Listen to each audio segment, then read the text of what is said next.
नमस्कार, आप देख रहे हो इंडिया टाइम्स न्यूज, इंडिया का सबसे तेज न्यूज दिखाने वाला चैनल। आइए बढ़ते हैं आज की बड़ी खबर की ओर। स्ट्रीट ऑफ ह्यूमर्स बंद हुआ तो भारत क्या करेगा? पश्चिम एशिया में हालिया तनाव ने वैश्विक तेल आपूर्ति श्रृंखला को लेकर चिंताएं बढ़ा दी हैं, खासकर तब जब खबरें आ रही हैं कि अमेरिका द्वारा ईरान के 3 परमाणु ठिकानों पर हमले के जवाब में ईरान हॉर्मुज जल डमरू मध्य को बंद करने की योजना बना रहा है। यह जलमार्ग दुनिया के लगभग 20% तेल और गैस परिवहन का प्रमुख रास्ता है।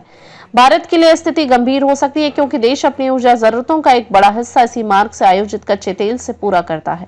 लेकिन भारत सरकार ने भरोसा दिलाया है कि अगर यह रास्ता अस्थायी रूप से भी बाधित होता है तो भी यह देश में ईंधन की आपूर्ति पर असर नहीं पड़ेगा।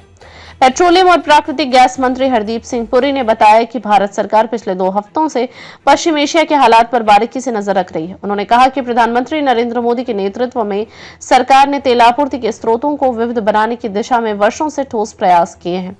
पुरी ने कहा, तेल की कीमतों का पूर्वानुमान लगाना कठिन है। लंबे समय तक कीमतें $65 से $75 प्रति बैरल के बीच रही हैं। यदि हॉर्मुज जल डमरू मध्य बंद होता है तो उसका असर कीमतों पर जरूर पड़ेगा। हालांकि वैश्विक बाजार में तेल की पर्याप्त उपलब्धता बनी हुई है, खासकर पश्चिमी गोलार्ध से आपूर्ति बढ़ रही है। उन्होंने ये भी कहा कि पारंपरिक तेल आपूर्तिकर्ता भी व्यापार जारी रखने के इच्छुक हैं क्योंकि उनकी आय भी इसी पर निर्भर है। इसलिए उम्मीद है कि बाजार स्थिरता बनाए रखेगा।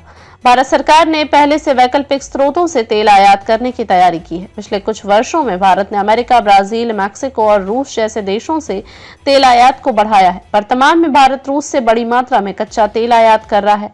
हालांकि इस आयात की आर्थिक व्यवहार्यता उस पर मिलने वाली छूट और अंतर्राष्ट्रीय बाजार में कच्चे तेल की कीमतों पर निर्भर करती है।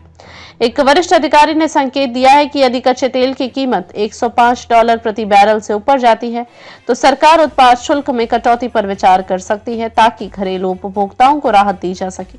हालांकि विशेषज्ञ मानते हैं कि ऊर्जा क्षेत्र में बहुत संवेदनशील है। छोटी सी आपूर्ति भी बाधा में वैश्विक कीमतों में भारी उछाल ला सकती है।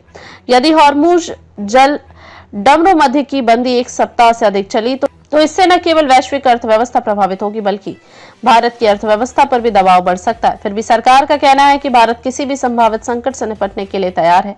ऊर्जा आपूर्ति को निरंतर बनाए रखने के लिए हर संभव कदम उठाए जाएंगे। खबरों में अब तक के लिए बस इतना ही। फिर होगी आपसे मुलाकात, तब तक के लिए नमस्कार और देखते रहिए इंडिया टाइम्स न्यूज।